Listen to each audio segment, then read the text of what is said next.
Bon allez, c'est parti.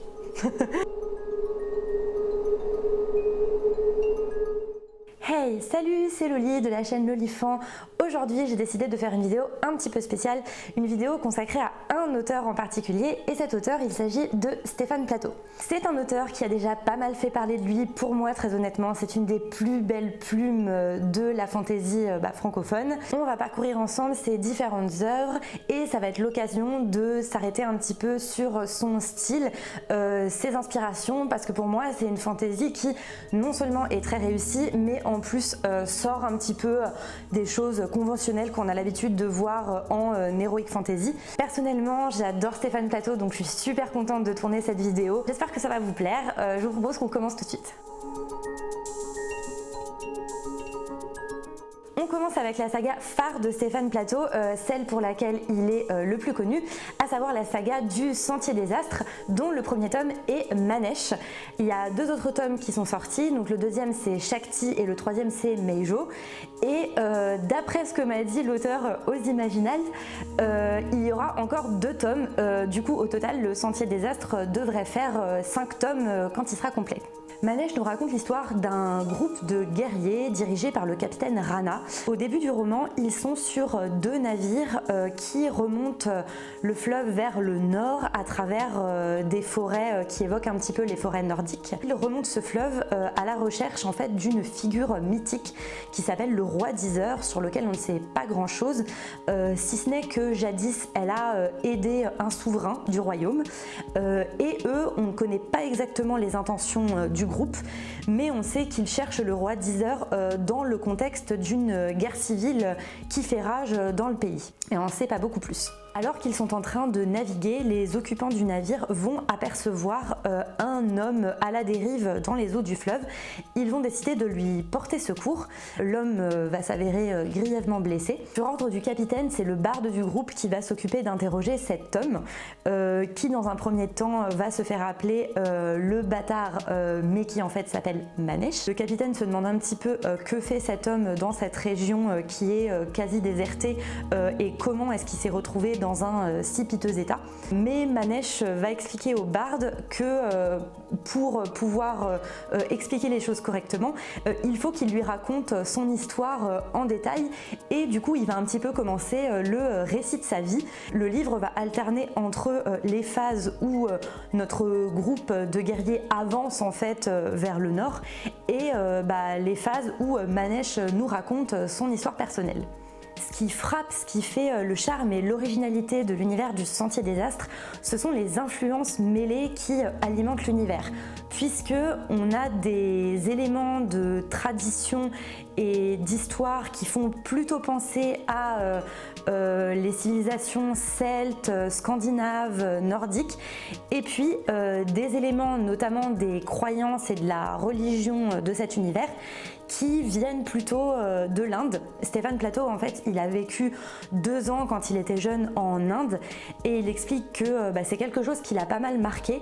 Notamment, il a été très influencé par tout ce qui est récit mythologique hindou, et ici, c'est quelque chose qu'il inscrit directement dans son univers, et ça donne une esthétique assez originale, puisque nous, en fantasy, on est plutôt habitué à avoir des références très occidentales, et rien que pour ça, franchement, c'est hyper rafraîchissant. Ensuite, le style de Stéphane Plateau est vraiment très travaillé. Il est très fort pour rendre les scènes dans lesquelles le surnaturel surgit justement. On sent qu'il y a vraiment limite un travail d'orfèvre sur certains passages. Il est vraiment très fort pour instaurer une ambiance mystique, à la fois fascinante, qui nous happe comme ça, et en même temps un petit peu inquiétante.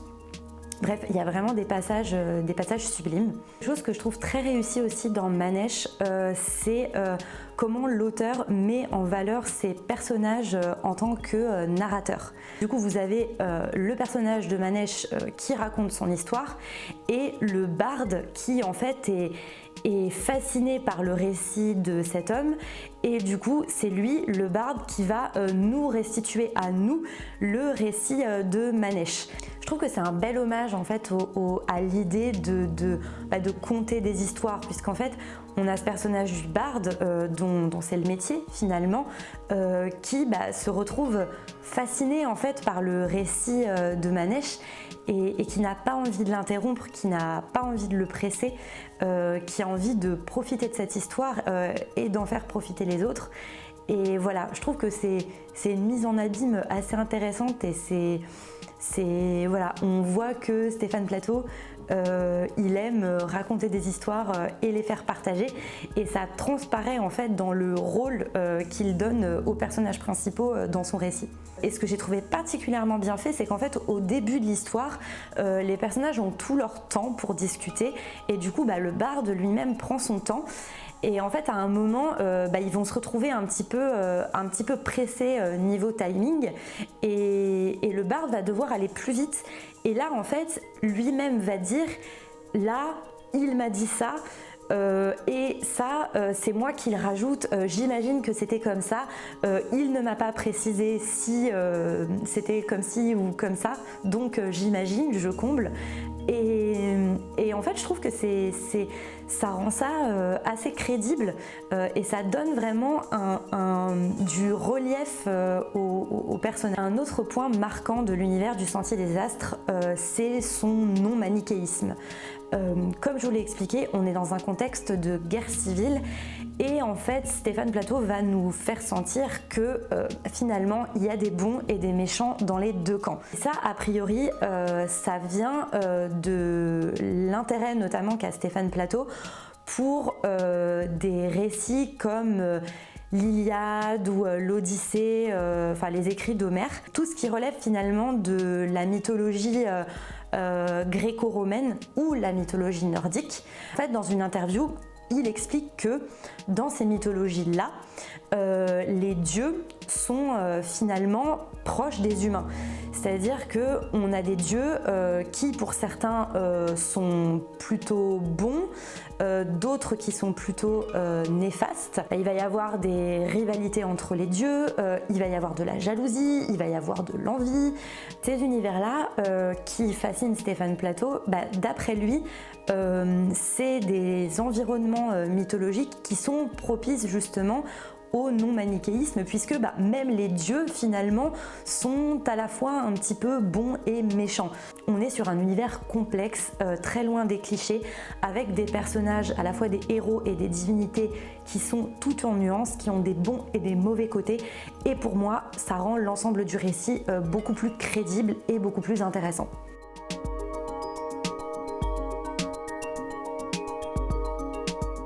On passe maintenant à deux nouvelles que Stéphane Plateau a rédigées en plus des tomes principaux des Sentiers des Astres, deux nouvelles du coup qui se déroulent dans le même univers. Ces deux nouvelles sont rassemblées dans ce livre paru à la collection J'ai lu. Il s'agit du Roi Cornu et de Dévoreur. On va commencer par le Roi Cornu, qui est la nouvelle qui justifie finalement la couverture du livre. Le Roi Cornu, c'est une histoire qui se déroule 1000 ans avant Manèche. Et là encore, ça nous montre l'amour de Stéphane Plateau pour les récits mythologiques, puisque ça va nous raconter en fait l'avènement d'un roi presque divin, qui va sauver son peuple face à des puissances maléfiques qui les menacent. Et la figure en fait du héros va être confrontée à une série d'épreuves emplies de magie, de mystère. C'est un univers magique, un petit peu brumeux, très envoûtant. Là en fait pour moi on arrive à un autre point qui fait en fait la force des récits de Stéphane Plateau, c'est que le fait qu'il soit capable comme ça de nous raconter un morceau de l'histoire de son univers, de la création de son univers, il y a 1000 ans de son récit principal, ça montre en fait qu'il a vraiment fait un énorme travail de construction de son univers, de ce qu'on appelle le world building en anglais. En fait, de ce que j'ai compris, l'univers des Sentiers des Astres, à l'origine, c'est un univers de jeu de rôle qu'a imaginé Stéphane Plateau en tant que maître de jeu. En fait, il raconte qu'il s'est dit, finalement, il jouait dans des univers heroic fantasy un petit peu classiques, et puis à un moment, il s'est dit, mais tiens, qu'est-ce qui se passerait si je remplaçais les orques, les nains et les elfes par mes propres créatures. Et a priori, c'est parti de ça. Et après, évidemment, ça s'est développé et il en a fait l'univers de son livre. Mais tout ça pour dire que on voit en fait que dès le départ, il a eu la volonté de construire un univers très cohérent et un univers très ambitieux. C'est quelque chose en fait qu'il a confirmé quand j'ai eu l'occasion d'échanger avec lui aux Imaginales, c'est qu'en fait, même si c'est des choses qu'il n'insère pas directement dans son récit, il a passé énormément de temps à développer et à construire l'univers du Sentier des Astres, à élaborer en fait tout son panthéon de divinités, à leur attribuer à chacun des caractéristiques, une histoire, bref, voilà. Et tout ça en fait, même si c'est des choses qui nous livrent pas directement, pas entièrement, c'est du coup en fait ça lui permet de par-ci par-là dans son récit insérer des petites références, des symboles, des mots en fait qui à un moment viennent dans les discussions entre les personnages. Et nous, on n'a pas forcément les clés pour tout comprendre, mais en fait ça nous laisse entrevoir un univers extrêmement riche et extrêmement étendu, et ça nous donne envie en fait de continuer pour en savoir plus et pour être capable finalement d'assembler les pièces et de se dire qu'on maîtrise de mieux en mieux cet univers-là. Parfois on oppose un petit peu en fait les auteurs qui se concentrent sur leur univers et ceux qui se concentrent sur leur scénario et sur leur histoire. Et, pour moi, ce qui est génial avec Stéphane Plateau, c'est que son travail sur l'univers ne se fait pas en fait au détriment de son scénario, puisqu'on sent vraiment que dès le début dans Manèche, il pose les pions d'une trame beaucoup plus vaste qu'il va développer tout au long de sa saga. Ça ne se fait pas non plus au détriment de ses personnages, puisque comme je vous l'ai déjà dit, on a des personnages aussi qui sont très travaillés, très crédibles, très nuancés. Bref, chapeau sur tous les plans.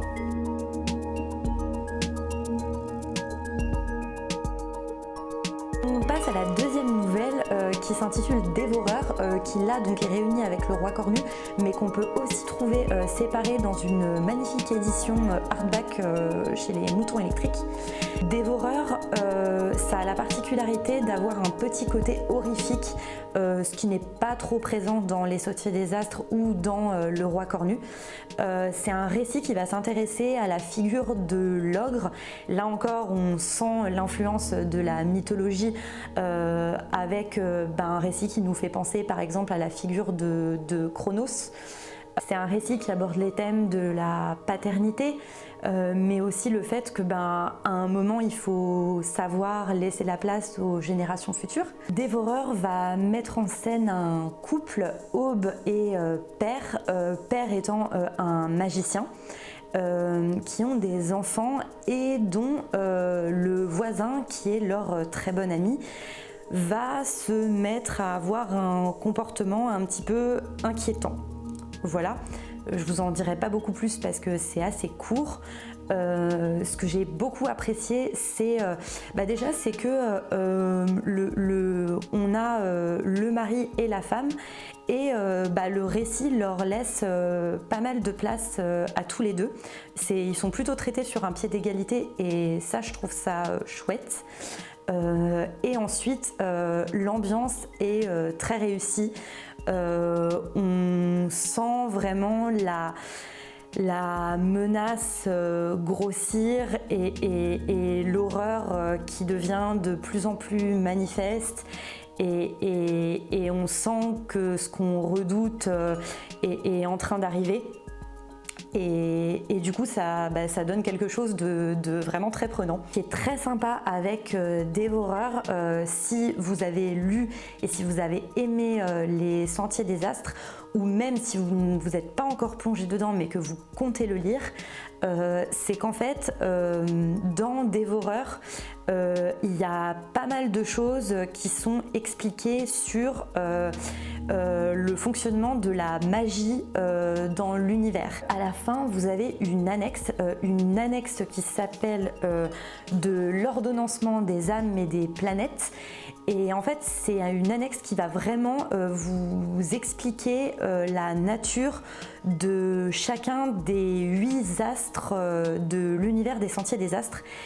Et ça va vraiment vous permettre en fait de mieux comprendre les moments où on y fait référence dans le reste de l'œuvre de Stéphane Plateau. Dans cet univers, en fait, les astres, c'est à la fois des divinités cosmiques qui sont révérées comme telles, et on retrouve aussi en fait les 8 astres à l'intérieur de chaque être humain. Les êtres humains, par rapport au reste des êtres vivants, ont la particularité d'avoir une âme qui recèle en fait une partie de chacun des 8 astres. Là qu'on retrouve un petit peu finalement ce côté non manichéen, puisque ça veut dire qu'à l'intérieur de l'âme humaine, vous retrouvez les astres fastes, donc les astres bons, les astres néfastes, les astres conquérants et les astres rentrés. Donc ces différents astres avec des influences finalement contradictoires qui vont faire justement toute la complexité de l'âme humaine, certaines âmes tirant vers certains côtés et vers d'autres, mais voilà. Et du coup vous avez un petit peu un astre pour tout. Vous allez avoir le soleil qui est un peu l'astre positif par excellence, vous allez avoir la lune qui est plutôt du côté de la création, de l'inspiration, vous allez avoir un astre qui correspond au néant, un astre qui correspond au chaos, un astre qui est plutôt l'astre qui console, un astre du voyage, un astre qui est plutôt conquérant. Cette petite annexe, elle va vraiment venir enrichir votre compréhension de l'univers de Stéphane Plateau, puisque en fait vous allez avoir le détail de chaque caractéristique de chaque astre. On va vous expliquer les traditions qui lui sont liées, les rituels qui lui sont liés, vous avez même un petit paragraphe sur dans quelles circonstances en fait on s'adresse à ce dieu, qu'est-ce qu'on lui demande, pourquoi on s'adresse à lui. Quand je vous disais que Stéphane Plateau il avait plutôt bien bossé son univers, voilà, en fait toutes les bases sont là, c'est un petit peu le petit guide de base du Sentier des Astres.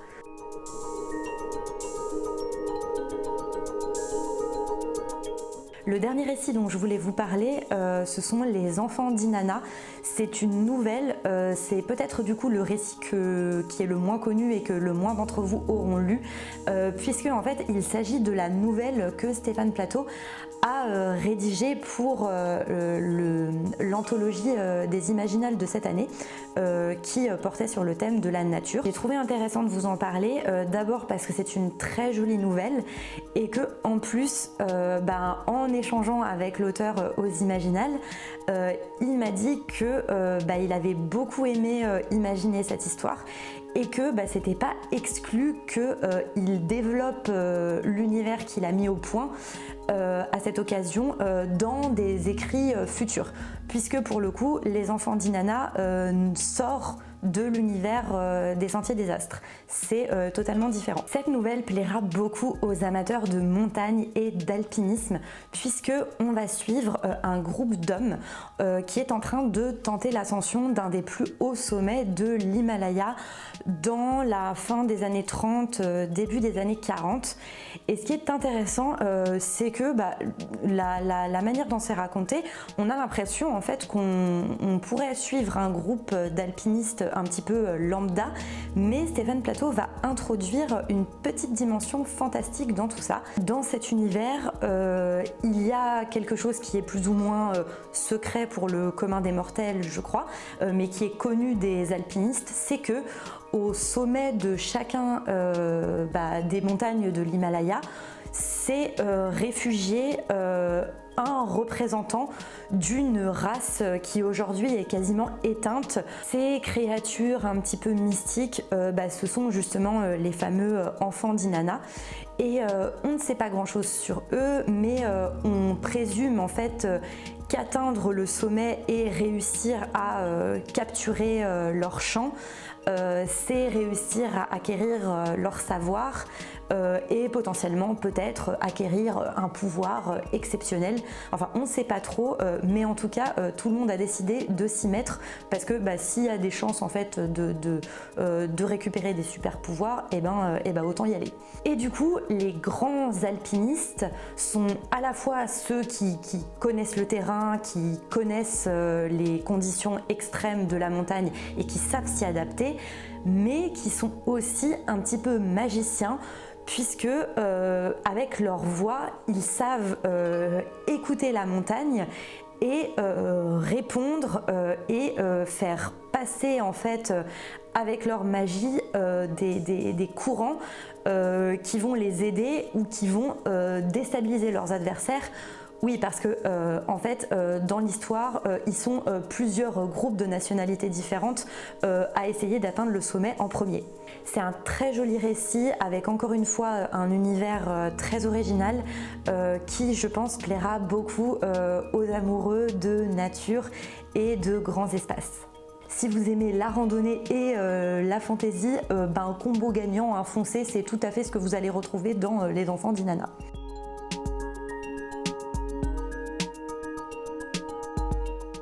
Et voilà, ça y est, j'ai terminé, j'ai fait le tour. J'espère que je vous aurai donné envie de découvrir Stéphane Plateau ou de lire peut-être plus de choses de lui si vous avez déjà lu une de ses œuvres. En tout cas, merci à Stéphane Plateau d'exister, merci à lui d'écrire.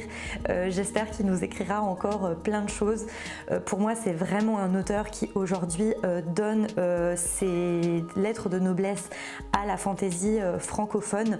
Un auteur qui prouve qu'on peut combiner un univers, une histoire intéressante, complexe, original, loin des clichés, avec une qualité littéraire, une plume digne de ce qu'on peut trouver en littérature blanche. Si vous avez déjà lu du Stéphane Plateau, n'hésitez pas à venir dire ce que vous en avez pensé en commentaire.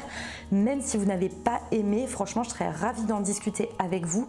J'espère que vous aurez trouvé cette vidéo intéressante. Dites-moi si vous aimez bien ce concept de focus sur un auteur en particulier. Moi en attendant, je vous souhaite de faire de très belles lectures et je vous dis à bientôt pour une prochaine vidéo sur cette chaîne. Salut!